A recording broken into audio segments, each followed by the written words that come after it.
The Atlanta International Airport hummed with the familiar rhythm of busy travelers, rolling suitcases, and last-minute gate changes. Sierra Clark moved through the terminal with ease, her polished heels clicking against the tiled floor. She was no stranger to airports. As a successful businesswoman, she had spent years hopping between cities, sealing international deals and attending high-profile meetings. But today was supposed to be a simple flight home. No stress, no surprises, and definitely no drama. She couldn't have been more wrong. As Sierra stood near a restricted access area, waiting for a private meeting room to be prepared, she felt it. The weight of a stare.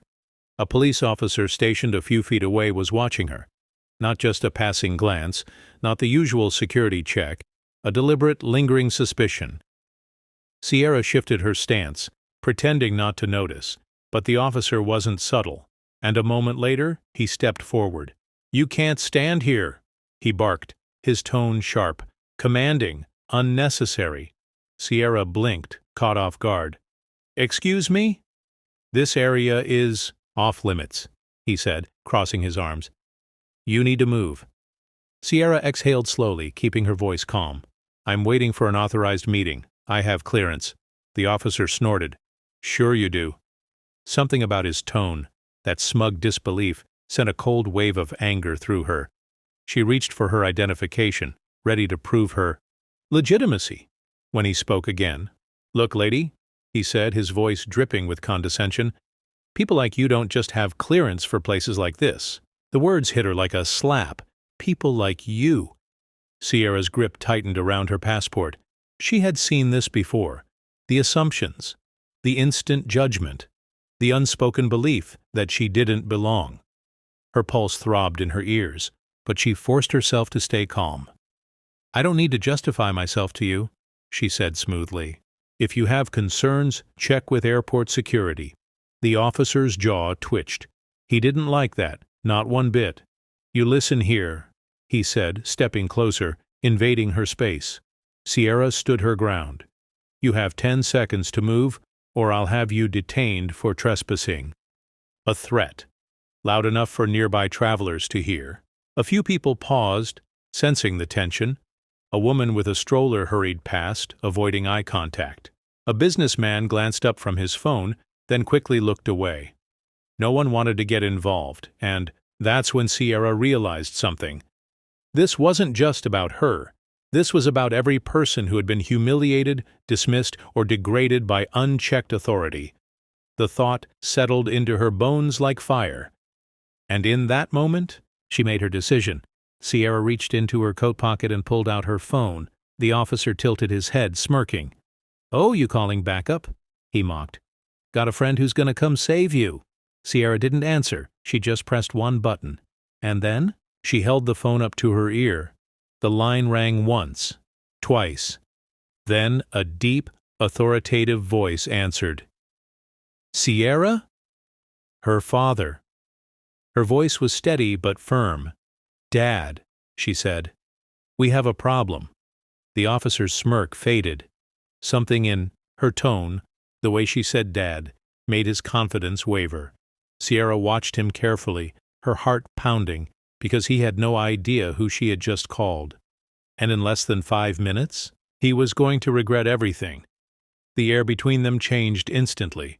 One moment, the officer was smug, towering over Sierra like he had all the authority in the world. The next, he noticed the shift in her demeanor, the way she held the phone, with calm confidence, not like someone calling for help, but like someone making a move, and something in his gut told him this wasn't going to go his way. "Sierra," her father's deep, steady voice came through the phone. "What's going on?" Sierra's lips curled into a small smile. She lifted her chin slightly, her voice cool but deliberate as she spoke. "Dad, I'm at the Atlanta airport near Gate 12, and I've got a problem." The officer's eyebrows twitched. Gate 12? She said that too precisely, like she was marking the location for someone important. Then, her next words made his stomach drop. "There's an officer here who thinks he has more authority than he actually does." The officer's smirk faded completely. Something about this felt wrong. Sierra locked eyes with him, her expression unreadable. Her father was silent for a second, and then his voice came back. Low, controlled, dangerous. What exactly did he do? Sierra glanced at the officer's badge and said his name loud and clear for her father to hear. The officer flinched. He hadn't even introduced himself. How the hell did she know his name? But that wasn't the worst part. The worst part was the sudden tension in her father's voice. Let me make a call. Then, click. The call ended. Sierra slid her phone back into her coat pocket and folded her arms. She didn't look nervous. She didn't look afraid. She just waited. And that's when the officer knew. He had just messed with the wrong woman. For the first time since this started, the officer felt a flicker of doubt. Sierra's posture had changed. She wasn't defensive. She was expectant, like she was just biding her time. He cleared his throat. Look, I don't know who you think you just called, but... And then... The radio on his shoulder crackled. Unit 47, hold position. We have incoming senior personnel to your location. The officer froze. Senior personnel? His mind raced. Was his superior? Airport command staff? Or worse, someone higher than that? He turned back to Sierra. But she wasn't gloating. She just gave him a slow, knowing look because she already knew exactly what was coming. Less than 3 minutes later, a team of officers in dark suits appeared, walking briskly through the terminal. Not regular airport security, not just the local police. Someone bigger. The crowd shifted uneasily as the new arrivals approached. The smug officer took half a step back, his throat going dry. A man in a sharply pressed suit stepped forward, his badge flashing under the airport lights. He didn't waste a single second. Miss Clark? He greeted politely, offering a firm nod. Are you all right? Sierra smiled smoothly. I am now. The lead officer's gaze snapped to the stunned cop. His tone was calm but lethal. I suggest you start explaining yourself right now. The once arrogant cop stammered, caught completely off guard. Sir, I was just following protocol. The senior officer cut him off with a single raised hand. That's funny, he said flatly, because from what I'm hearing, you weren't following protocol. You were violating it. The officer's face turned pale. This wasn't just a scolding. This was an internal review waiting to happen. A few nearby passengers paused to watch, and now the officer could feel their eyes on him, the same way Sierra had felt his suspicion moments ago. But now the roles were reversed. And then, just when the officer thought it couldn't get any worse, Sierra dropped the final bombshell. She pulled out her phone again, tapped the screen, and turned it around. On it, a video recording. The officer's exact words, his smug face as he said them, his tone of voice dripping with condescension. And now she had proof. Passengers murmured in shock. The senior officer's expression darkened. Unit 47, he spoke into his radio, his tone cold. Escort Officer Daniels to an administrative hearing immediately. Sierra tilted her head slightly. Her voice was calm, unbothered. Oh, she said, smiling faintly. So now I can stand here? The officer's face burned red, but he had nothing to say, because it was over. The once smug officer, Daniels, stood frozen as the video of his own arrogance played in front of him, his mocking tone, his biased assumptions, his clear abuse of power. And now? It was all on record. The senior officer standing beside Sierra watched the clip without a word, his expression unreadable. But when it ended, he exhaled slowly, shook his head, and turned to Daniels. Officer Daniels, he said coldly, you just made the biggest mistake of your career. Daniels panicked.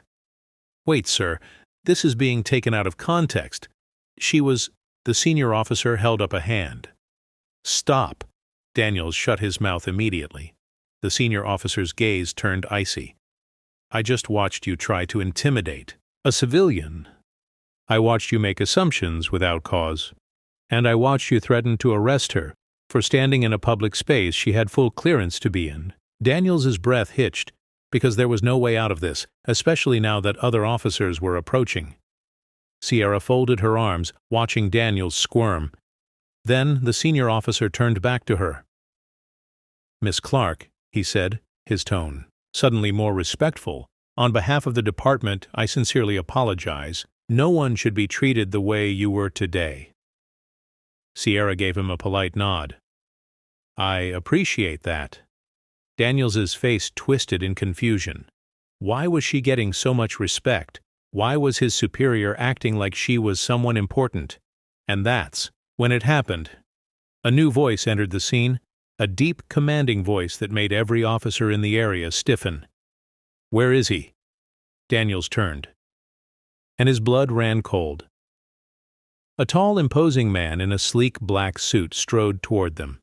His presence alone seemed to make the entire terminal fall silent. His face?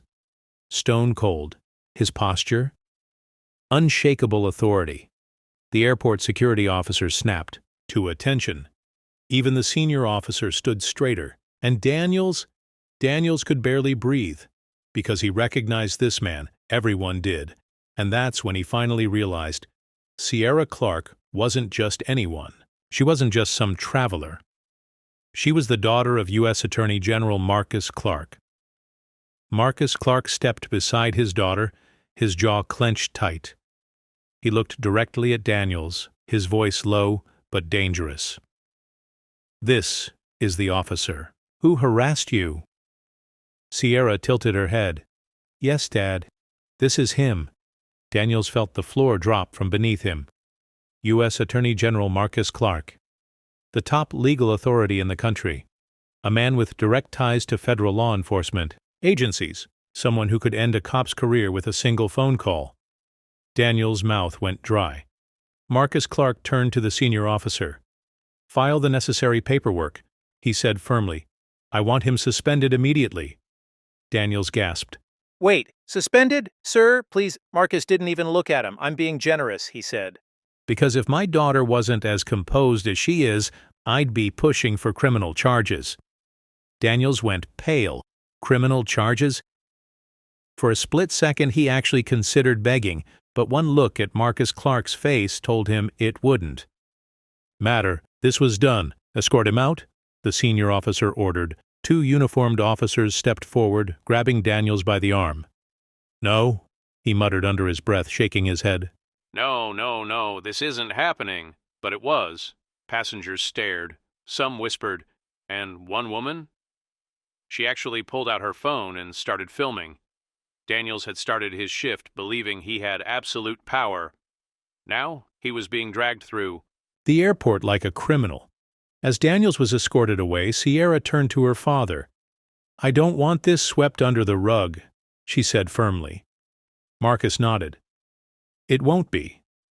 Then Sierra did something unexpected. She walked a few steps toward Daniels before they dragged him away. When he turned, their eyes met one last time. And Sierra? She smiled, not in kindness, not in forgiveness, but in power. Then she said the words that would haunt him forever. "Next time, be careful who you underestimate." Daniel's face twisted in shame. Then he was gone. And Sierra? She turned, took her father's arm, and walked away like the queen she was. If you enjoyed this video, please hit the like button, share it with friends, and subscribe for more awesome content. Don't forget to tap the bell icon to stay updated. Your support means the world.